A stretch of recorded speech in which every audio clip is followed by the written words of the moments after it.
എന്റേത് മാത്രം. രചന ആമിന. അവതരണം ഷാഹുൽ മലയിൽ. എഡിറ്റിംഗ് ഷെരീജ് പൂനൂർ. മോനെ മോനെ എന്ന് വിളിച്ച് പുറകെ വരുന്ന സ്നേഹം മാത്രമേ ഉള്ളൂ അവർക്ക്. അതുകൊണ്ടാണല്ലോ സ്വത്ത് എഴുതിയപ്പോൾ എന്നെ പോലും ഓർക്കാണ്ടിരുന്നത്. അവൻ പല്ലിയരിച്ചുകൊണ്ട് പറഞ്ഞു. അവൻ പറഞ്ഞിരുന്നു. ലച്ചു അതൊക്കെ കേട്ട് കണ്ണുനീർ തുടച്ചുകൊണ്ട് ഇരുന്നിടത്തുനിന്ന് എഴുന്നേറ്റു. ഞാനീ കേൾക്കുന്നതൊക്കെ സത്യമാണോ ദൈവമേ? ഞാൻ സ്നേഹിച്ചെൻ്റെ ഏട്ടൻ തന്നെയാണോ ഇത്? ഒരിക്കലും അല്ല, ഇതെൻ്റെ ഏട്ടനല്ല. ഇങ്ങനെയൊന്നും ചെയ്യാൻ ഏട്ടനാവില്ല. പക്ഷേ കൺമുമ്പിൽ കാണുന്ന വിശ്വസിക്കാതിരിക്കാൻ എനിക്ക് എങ്ങനെയാവും? ഇനി ഏതാനും മണിക്കൂറുകൾ കഴിഞ്ഞാൽ അവളുടെ ജീവിതത്തിന്റെ ഗതി പോലും മാറും. പാവം, അതൊന്നും അറിയുന്നില്ലല്ലോ. ഏതായാലും എൻ്റെ ആവശ്യങ്ങൾ നടക്കുന്നവരെയും ഞാൻ അവൾക്കൊരു പെർഫെക്റ്റ് ഹസ്ബൻഡ് ആയിരിക്കും. അത് കഴിഞ്ഞാൽ ഈ കാർത്തിക് ആരാണെന്ന് അവൾ അറിയും.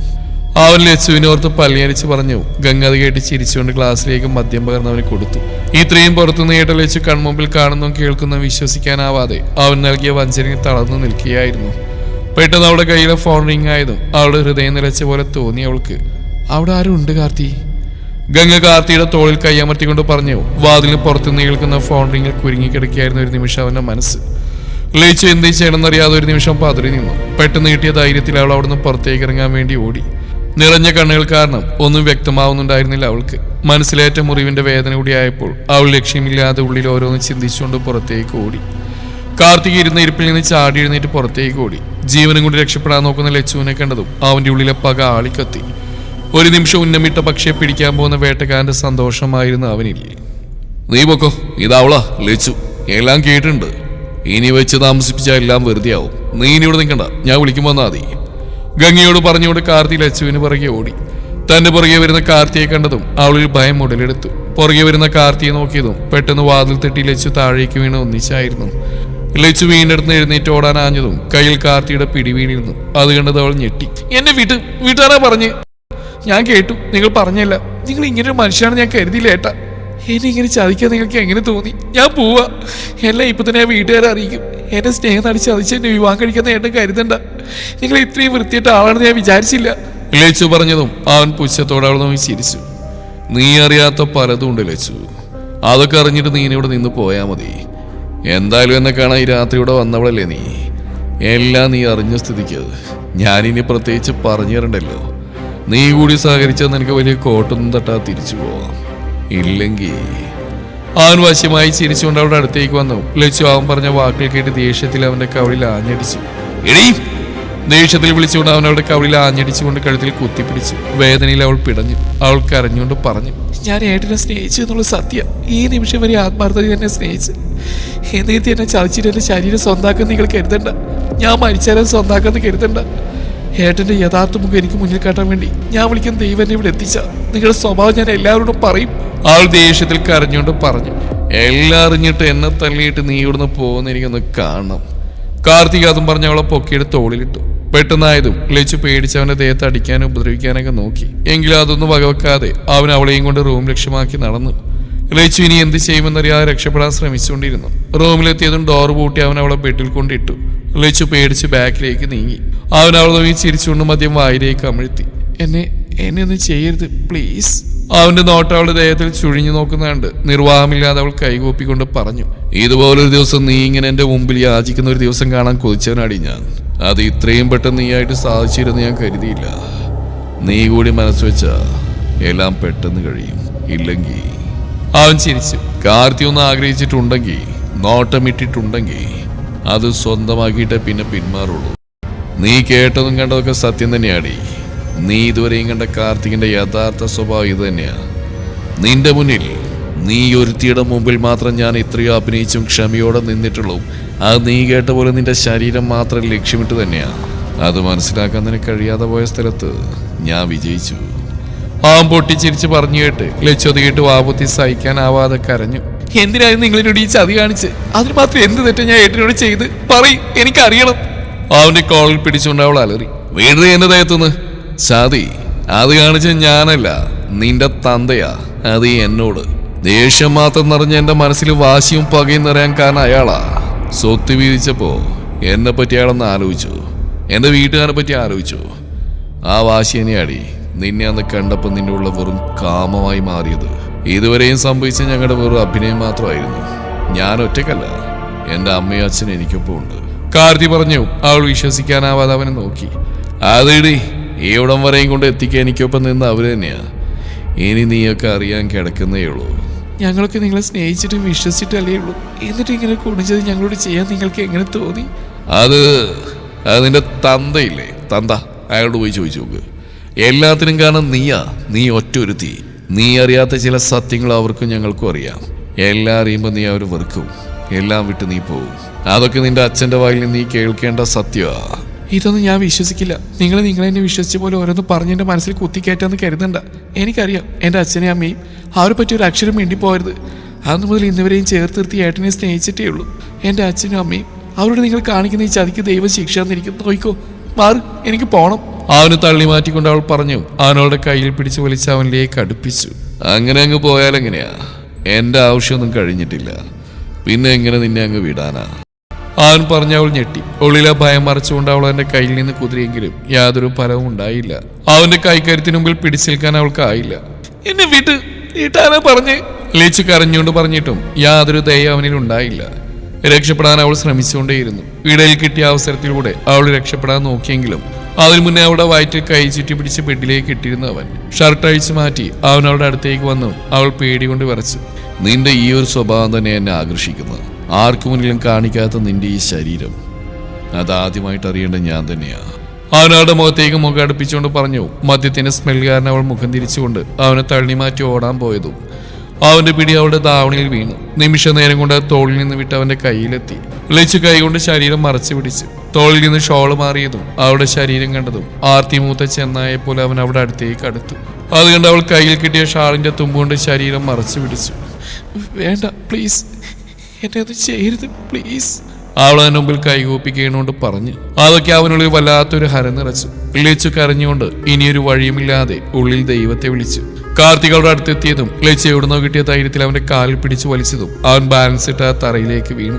ആ അവസരത്തിൽ അവന്റെ കയ്യിൽ നിന്ന് ഷോള് പിടിച്ചു വാങ്ങി ദേഹത്ത് മൂടിക്കൊണ്ട് ഡോർ തുറന്ന് പുറത്തേക്കിറങ്ങി ഓടി. പുറത്തേക്കിറങ്ങി തന്നെ നേർക്ക് വരുന്ന സന്ദീപിനെ കണ്ട് അവൾ പേടിച്ചു. അവളെ കണ്ട് അവൻ മൊത്തത്തിൽ നിന്ന് അവളെ നോക്കി. പിടിക്കണ അവളെ! അകത്തുനിന്ന് കാർത്തിയുടെ സൗണ്ട് കേട്ടതും സന്ദീപ് അവളെ പിടിക്കാൻ അടുത്തു വന്നു. അവിടെ ഇരുന്ന ഫ്ലവർ വേസ് എടുത്ത് ലച്ചു അവന്റെ തലക്കടിച്ചു. അടി കിട്ടിയതും സന്ദീപ് ബോധം പോയി താഴേക്ക് വീണു. ലച്ചു അവിടെ നിന്ന് ഇറങ്ങി ഓടി പുറത്തേക്ക്. ലക്ഷ്യമില്ലാതെ ഓടിത്തളർന്ന ഒരടി പോലും മുന്നോട്ട് വെക്കാനാവാതെ അവൾ അവിടെ നിലത്തിരുന്നു. കഴിഞ്ഞത് ഓർക്കുന്തോറും ഉള്ളിൽ കുത്തിക്കയറുന്ന പോലെ അവൾക്ക് തോന്നി. താൻ അത്രമേൽ വിശ്വസിച്ച് സ്നേഹിച്ച ആളിൽ തന്നോട് യാതൊരുവിധ ദയവുമില്ലാതെ വെറും കാമം മാത്രം നിറഞ്ഞ ഒരു പിശാചിന്റെ മുഖമായിരുന്നു അവനവളുടെ മനസ്സിൽ അപ്പോഴത്തെ സ്ഥാനം. ലച്ചു നടന്നു നിന്നിട്ട് ഉൾക്കൊള്ളാനാവാതെ മുഖം പൊത്തി പിടിച്ചേങ്ങി.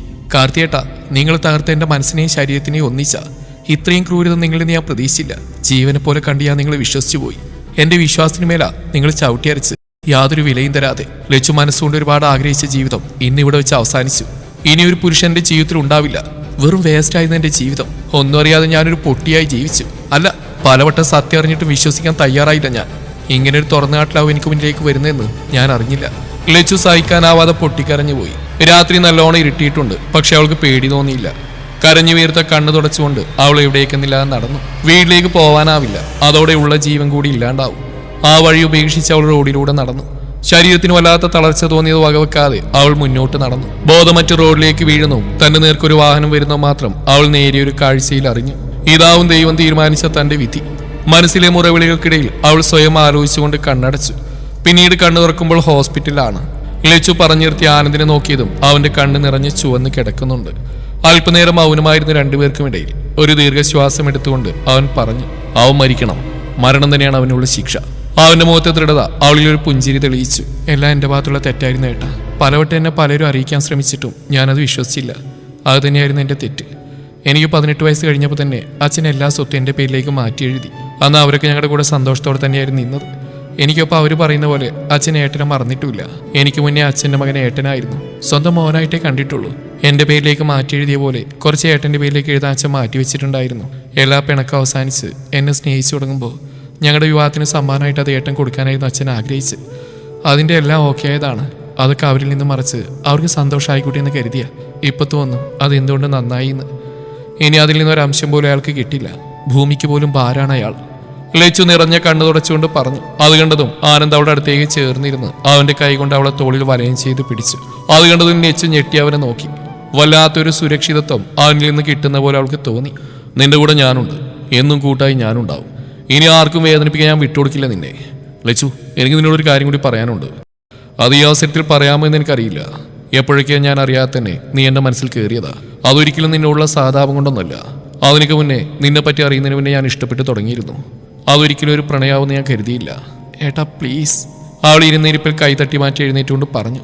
അറിയാൻ ലച്ചു നിന്റെ മനസ്സിൽ എന്താണെന്ന്. ഒരാൾ അങ്ങനെയായെന്ന് കരുതി ജീവിതം പോലും വേണ്ട നോക്കേണ്ട ആവശ്യമുണ്ടോ? നിന്റെ അച്ഛനെ ഞാൻ വാക്കുകൊടുത്തു, നിനക്ക് പറ്റുന്ന ഒരാളെ ഞാൻ കണ്ടുപിടിച്ച് കൊടുക്കാമെന്ന്. പക്ഷെ നിന്നെ മറ്റൊരാൾ കൊടുക്കാൻ എന്നെ കൊണ്ടാവില്ല. ഇത്രയും അറിഞ്ഞിട്ട് നിനക്ക് മറ്റൊരാളിൽ നിന്നൊരു സുരക്ഷിതം കിട്ടുമെന്ന് എനിക്ക് ഭയമുണ്ട്. അതിൽ കവിഞ്ഞ് സ്നേഹിക്കുന്ന പെണ്ണിനെ മറ്റൊരാൾ കൈ പിടിച്ചു കൊടുക്കാൻ എനിക്കാവില്ല. ഏട്ടന് എന്തൊക്കെയായി പറയുന്നേ? ഏട്ടൻ്റെ മനസ്സിൽ ഇങ്ങനെയൊന്നും ഉണ്ടാവുന്ന കരുതിയില്ല. ഞാനല്ലേ ഏട്ടനെ സ്നേഹിച്ച്. പ്രിയ അവളുടെ മനസ്സ് കാണാനും മനസ്സിലാക്കാനും ഏട്ടനെന്താ ശ്രമിക്കാത്തത്? പ്ലീസ് ലച്ചു, അവളുടെ കാര്യം ഇത്. നമ്മൾ ജീവിക്കേണ്ടത് നമുക്ക് ഇഷ്ടമുള്ളവരോടൊപ്പമാണ്. വിവാഹം എന്ന് വെറും കാട്ടിക്കൂടലല്ല. മരണം വരെ പരസ്പരം താങ്ങായി കൂടെ ഉണ്ടാവേണ്ടതാണ്. അവൾ നല്ലൊരു പെൺകുട്ടിയാണ്. പക്ഷെ ഒരിക്കലും എനിക്ക് ആക്സെപ്റ്റ് ചെയ്യാൻ കഴിയുന്ന ക്യാരക്ടറല്ല അവളുടേത്. അതിന് മാത്രം അവളുടെ സ്വഭാവത്തിൽ എന്ത് കുറവായിട്ടും കണ്ടത്? നിന്റെ അച്ഛനെയും അമ്മയും വിട്ട് നിനക്ക് മറ്റൊരിടത്ത് എന്നേക്കുമായി മാറിക്കാനാവോ? ഇപ്പൊ ആ സിറ്റുവേഷൻ നിനക്ക് നന്നായിട്ട് അറിയാമെന്ന് ഞാൻ കരുതുന്നു. എന്നിൽ നിന്ന് അവൾ ആഗ്രഹിക്കുന്ന അതാണ്. എന്റെ അച്ഛനും അമ്മയും പെങ്ങളും അനിയനാണ് എന്റെ ലോകം. ആ ഒരു വീട്ട് അവൾക്കൊപ്പം മറ്റൊരിടത്തേക്ക് മാറാനോ എന്റെ ഉത്തരവാദിത്തത്തിൽ നിന്ന് മാറിക്കാനോ എനിക്കാവില്ല. നീ കാണുന്ന പ്രിയയിൽ നിന്ന് അവളുടെ സ്വഭാവം വളരെ വ്യത്യസ്തമാണ്. എനിക്കൊരിക്കലും അവളുമായിട്ട് യോജിക്കാനാവില്ല. ഞാൻ സ്നേഹിക്കുന്നത് നിന്നെയാണ്, ഒരിക്കലും നിന്നെ ഫോഴ്സ് ചെയ്യില്ല. എത്ര നാൾ കാത്തിരിക്കാനും ഞാൻ തയ്യാറാണ്. നിന്റെ മനസ്സ് മാത്രം മതി എനിക്ക്. വേറൊന്നും ഞാൻ ആഗ്രഹിക്കുന്നില്ല. തീരുമാനം നിന്റേതാണ്. എന്നെ വിട്ട് മറ്റൊരാൾക്കൊപ്പം ജീവിക്കാൻ നിനക്ക് സാധിക്കുമെങ്കിൽ ഞാനൊരു ബുദ്ധിമുട്ടാവില്ല. ഇതൊന്നും ഒരിക്കലും നീ പറഞ്ഞു കേട്ട് സഹതാപന്നായിട്ട് കരുതണ്ട. എല്ലാവരെയും ഒരേ കണ്ണിൽ കാണാനും ശ്രമിക്കരുത്.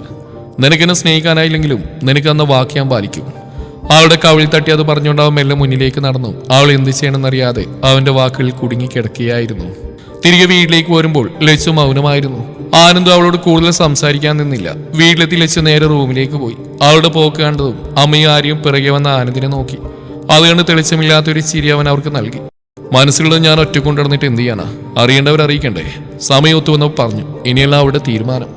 അവൻ അതും പറഞ്ഞ് റൂമിലേക്ക് പോയതും അമ്മയ്ക്കും ആര്യക്കും കാര്യം മനസ്സിലായി. അമ്മ ദീർഘമായി നിശ്വസിച്ചുകൊണ്ട് പോയി. ആര്യ അല്പനേരം അവിടെ നിന്നിട്ട് കാവ്യയുടെ അടുത്തേക്ക് പോയി. ഏട്ടന്റെ മനസ്സിൽ ഇങ്ങനെ ഒരു ആഗ്രഹം ഉണ്ടാവുമെന്ന് ഞാൻ വിചാരിച്ചില്ല. എന്റെ മനസ്സിൽ അങ്ങനെ ഒരു ഇഷ്ടമില്ലെന്ന് ഏട്ടൻ അറിയാനിട്ട് കൂടി എന്നോട് എങ്ങനെ ഇഷ്ടം തോന്നി? ഏട്ടനെ സ്നേഹിക്കുന്ന പ്രിയ അവൾക്കുള്ളതാ ഏട്ടൻ. ഒരിക്കലും എനിക്ക് വിധിച്ചതല്ല, ആഗ്രഹിക്കാനും പാടില്ല. കൂടെ നിന്ന് സഹായിച്ച് എന്തിനും എനിക്കൊപ്പം നിൽക്കുന്നു. പക്ഷെ ഒരിക്കലും മറ്റൊരു പെൺകുട്ടിയുടെ സ്വപ്നം താർത്തുകൊണ്ട് എനിക്കാവില്ല അതിന്. പക്ഷെ എപ്പോഴൊക്കെയോ ആ സാമീപ്യം എനിക്കൊരു ആശ്വാസമായിരുന്നു. ഇവിടെ പോലും എനിക്കൊരു ധൈര്യമായിരുന്നു. പക്ഷെ ആവില്ല, സ്നേഹിക്കാൻ എനിക്കാവില്ല. ലച്ചു കണ്ണാടിയിൽ നോക്കി സ്വയം പറഞ്ഞുകൊണ്ട് കണ്ണു തുടച്ചു. അറിയാം മറ്റൊരാളുടെ സ്നേഹം നമുക്ക് തിരികെ കിട്ടാതിരിക്കുമ്പോൾ നൽകുന്ന വിരഹവേദന എന്താണെന്ന്. പക്ഷെ ഏട്ടനെ സ്നേഹിക്കുന്ന ഒരു പെൺകുട്ടിയുണ്ട്. അവളുടെ സ്നേഹം കണ്ടില്ലെന്ന് നോക്കി എനിക്ക് ഒരിക്കലും ആവില്ല. സോറി ഏട്ടാ. ലച്ചു സ്വയം പറഞ്ഞുകൊണ്ട് തിരിഞ്ഞതും പുറകിൽ നിൽക്കുന്ന കാവ്യയെ ആരെയും കണ്ട് ലച്ചു നിറഞ്ഞ കണ്ണുകൾ അവർ കാണാതെ മറക്കാൻ ശ്രമിച്ചു. കഷ്ടപ്പെടേണ്ട ലച്ചു ചേച്ചി, ഞങ്ങൾ കേട്ടു പറഞ്ഞല്ല. അതും പറഞ്ഞ് ആര്യ അവളുടെ അടുത്തേക്ക് വന്നു. ഒളിഞ്ഞെന്ന് കേട്ടൊന്നല്ല, ചേച്ചിയെ കാണാൻ വേണ്ടി വന്ന. ഒറ്റയ്ക്ക് സംസാരിക്കുന്ന കണ്ടപ്പോൾ പറഞ്ഞു തരട്ടേന്ന് കരുതി. ചേച്ചിക്ക് എൻ്റെ ഏട്ടനെ ഇഷ്ടമാണോ? സത്യത്തിൽ പ്രിയക്കാരനാണോ ചേച്ചി വേണ്ടെന്ന് വെക്കുന്നത്? ഏട്ടന് ചേച്ചി ഇഷ്ടമാണെന്ന് ഇവിടെ പ്രിയ ഒഴികെ എല്ലാവർക്കും അറിയാം. ഞങ്ങൾക്കൊക്കെ സമ്മതമാണ്. ചേച്ചിയുടെ തീരുമാനം കൂടി അറിഞ്ഞാൽ മതി. ആര്യ പറഞ്ഞ ലച്ചു ഞെട്ടി. പ്രിയയുടെ കാര്യോർത്താണെങ്കിൽ അത് ആലോചിക്കേണ്ട. അവൾക്ക് എല്ലാത്തിനോടും ഒരു പ്രത്യേക വാശിയാണ്. പണ്ട് മുതലേ അമ്മ അങ്ങനെ പഠിപ്പിച്ചതാ, ആഗ്രഹിക്കുന്നത് നേടിയെടുക്കണമെന്ന്. എനിക്ക് അച്ഛനെ പോലെ ചിന്തിക്കാനായിരുന്നു ഇഷ്ടം. നമുക്കുള്ളത് നമ്മളിൽ തന്നെ എത്തുമെന്ന്. വാശി കാണിച്ച് പിടിച്ചു വാങ്ങിയിട്ട് ആർക്കും ജയിക്കാനാവില്ലെന്ന്. അതുകൊണ്ട് അവളുടെ കാര്യോർത്താണെങ്കിൽ ചേച്ചി ഉള്ളിലുള്ളത് മറച്ചു വെക്കരുത്. ആഗ്രഹം നടക്കില്ലെന്നറിയുമ്പോൾ തീരും അവളുടെ വാശി. നിങ്ങൾ പറയുന്നതൊക്കെ ശരിയാവാം, പക്ഷെ എനിക്ക് ഏട്ടനോട് അങ്ങനെയൊന്നും തോന്നിയിട്ടില്ല. പ്രിയ വാശി കാണിക്കുന്ന അവൾക്ക് ഏട്ടനോട് അത്രയും ഇഷ്ടമുള്ളതുകൊണ്ടാണ്. അത് നിങ്ങൾ മനസ്സിലാക്കുന്നില്ല.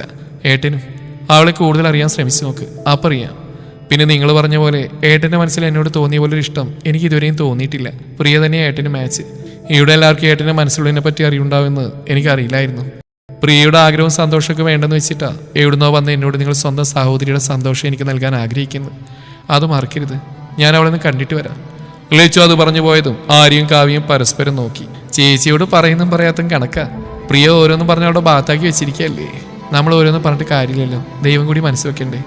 അവർക്ക് അങ്ങനെ ഒരു വിധിയുണ്ടെങ്കിൽ അവരൊന്നിക്കട്ടെ. നമുക്കതിലൊന്നും ചെയ്യാനാവില്ല. നിനക്കിപ്പോൾ പ്രിയോട് കുറച്ച് സിമ്പതി തോന്നി തുടങ്ങിയെന്നൊരു ഡൗട്ടുണ്ട് എനിക്ക്. സിമ്പതിയൊന്നും അല്ലടാ. ചിലപ്പോഴൊക്കെ അവളുടെ പ്രവൃത്തി കാണുമ്പോൾ ദേഷ്യം വരും. പക്ഷേ ചില സമയത്ത് അവൾ പാവാ. വാശിയാണെങ്കിൽ അവൾക്ക് ഏട്ടനുള്ള സ്നേഹം സത്യമാണെന്ന് എനിക്ക് പലപ്പോഴും തോന്നാറുണ്ട്. എൻ്റെ കൂടെപ്പിറപ്പല്ലേ അവള്. അതിൻ്റെ ഒരു കുറ്റബോധം എനിക്കുണ്ട്.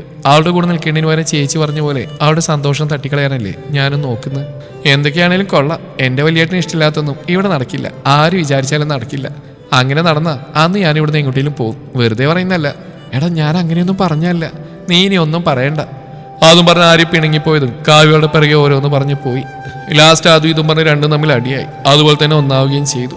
ലച്ചു റൂമിലേക്ക് ചെല്ലുമ്പോൾ പ്രിയ കമിഴ്ന്ന് കിടക്കുകയായിരുന്നു. അത് കണ്ടത് ലച്ചു ആദ്യം ഒന്ന് മടിച്ചു. പിന്നീട് അവിടെ അടുത്തേക്ക് ചെന്നു.